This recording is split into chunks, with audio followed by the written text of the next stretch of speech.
Muitos empresários acreditam que a aprovação de um plano de recuperação judicial depende exclusivamente da votação dos credores em uma assembleia definida para essa finalidade. Mas isso não é verdade. A lei estabelece 3 outras modalidades de aprovação de um plano de recuperação. E essa análise estratégica é essencial para a condução desse procedimento e a definição do sucesso da aprovação do plano. E aqui nós já temos a quebra do primeiro mito. A Assembleia de Credores ela não é obrigatória. Na realidade, a Assembleia ela é exceção. Ela só vai acontecer quando algum credor apresentar uma objeção. Então é muito importante que o empresário entenda quais são as modalidades que existem para a aprovação de um plano de recuperação para definir estrategicamente qual é o melhor caminho a ser seguido. Desde o início do pedido, nós já definimos quais são os credores estratégicos que vão aderir a um eventual plano de recuperação, quais credores que poderão apresentar a sua objeção, e isso é essencial para a condução desse caminho.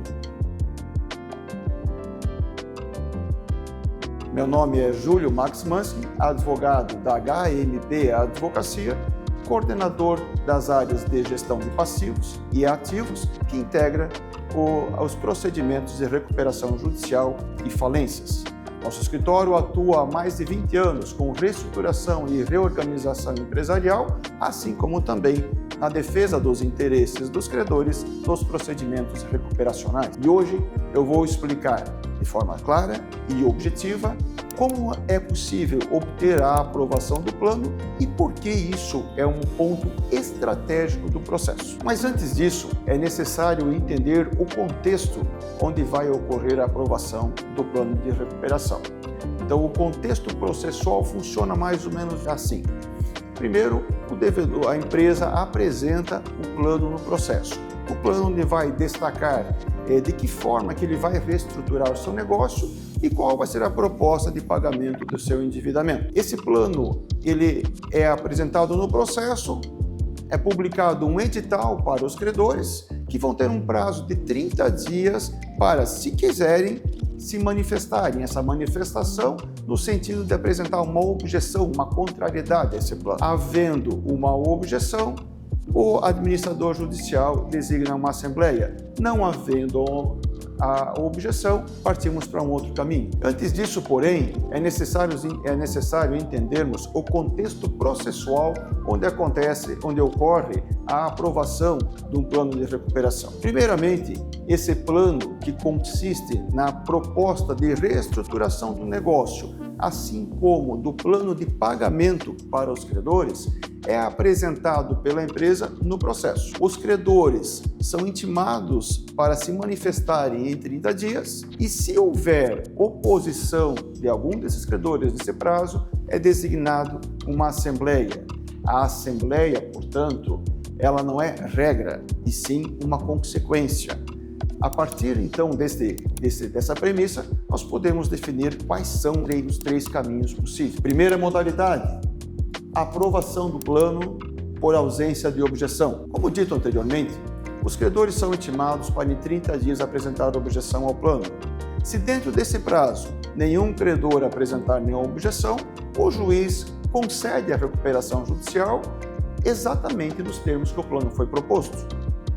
Por outro lado, se houver uma única objeção da universalidade dos credores, obrigatoriamente o administrador judicial deve seguir com a designação de uma assembleia. Mas o que é possível fazer nesse momento? É possível uma negociação pontual. Uma vez identificado quais foram os credores ou o credor que apresentou essa objeção, a empresa identifica se há outros garantidores envolvidos nessa dívida, a exemplo de fiadores e avalistas, que eles não têm os benefícios de uma recuperação e, portanto, é interessante a estes que também liquidem essa dívida. Estes, então, fiadores e avalistas, podem negociar diretamente com o credor que apresentou essa objeção e liquidar essa obrigação.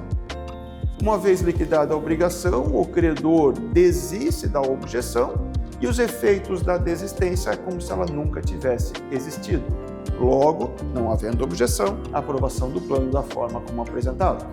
Então, como se vê, é o cenário mais econômico, mais rápido de se obter a aprovação, mas exige uma negociação pontual com aquele credor ou com aqueles credores específicos. Segunda modalidade, a adesão formal. A adesão formal, ou por termo de adesão, consiste na obtenção dos credores que integram o quadro geral de credores da recuperação, na obtenção de um termo assinado onde eles estão de acordo com a proposta apresentada pela empresa e dispensam, portanto, a votação na Assembleia. Qual que é a diferença do termo de adesão para uma votação em Assembleia?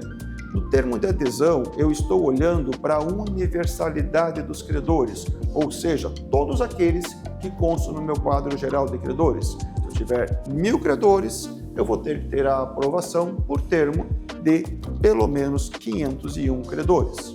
E aqui é necessário fazermos um parênteses, que já vai servir para essa modalidade pela seguinte. A aprovação de um plano, independente se por termo ou se por assembleia, ela é definida por classes. Então, não é uma votação única de todos os credores. Eu tenho classes de credores, são 4 classes. A classe 1 é dos credores com créditos trabalhistas. A classe 2, dos credores com garantia real. A classe 3, dos credores quirografários. Quirografários são aqueles que não são nem trabalhistas e nem têm garantias reais. E a classe 4, então, é formada por esses mesmos credores quirografários, porém enquadrados como micro ou pequeno empresários. Como é que se dá a votação nessas 4 classes? São 4 votações. Então, quando se pede a recuperação, quando se faz o quadro, já se faz a separação e eu tenho os credores definidos em suas respectivas classes. E a votação, ela é feita, a aprovação, ela é feita por classes. Retomando, então, a segunda modalidade, que é a adesão formal.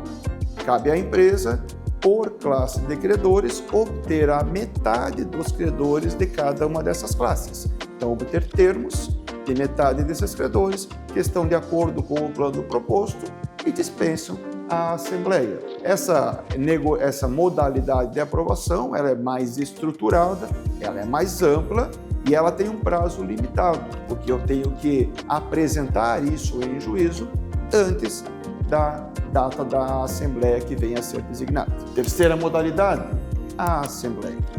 Essa Assembleia é o mais comum, é o que mais acontece, onde mais ocorrem as aprovações dos planos de recuperação judicial. Enquanto na modalidade anterior nós estávamos falando, que era por termos da adesão, nós estávamos falando na totalidade dos credores, na Assembleia eu tenho uma diferença muito grande e muito relevante. Eu não estou mais lidando com todos os meus credores.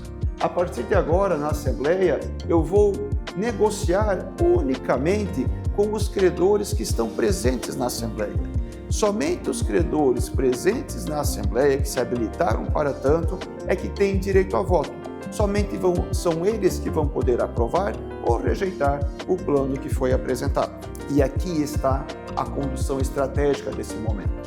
Então, de um universo de 1.000 credores, normalmente eu vou ter a presença de 10, 15, 20% quando é muito desses credores.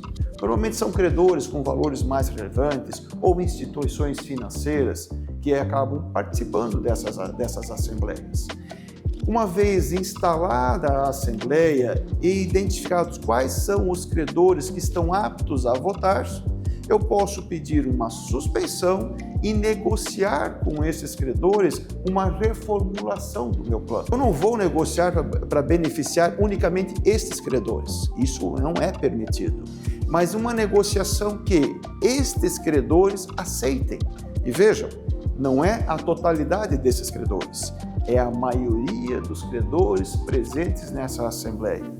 Então, eu obtendo a aprovação, através dessa reformulação do plano, obtendo a aprovação desses credores, desse novo plano, ou mesmo do plano que foi apresentado, eu tenho um plano aprovado. E isso vale tanto para aqueles que o rejeitaram, como também para todos aqueles que não participaram. Muito importante, é muito estratégico analisar quais são os credores que estão presentes na Assembleia.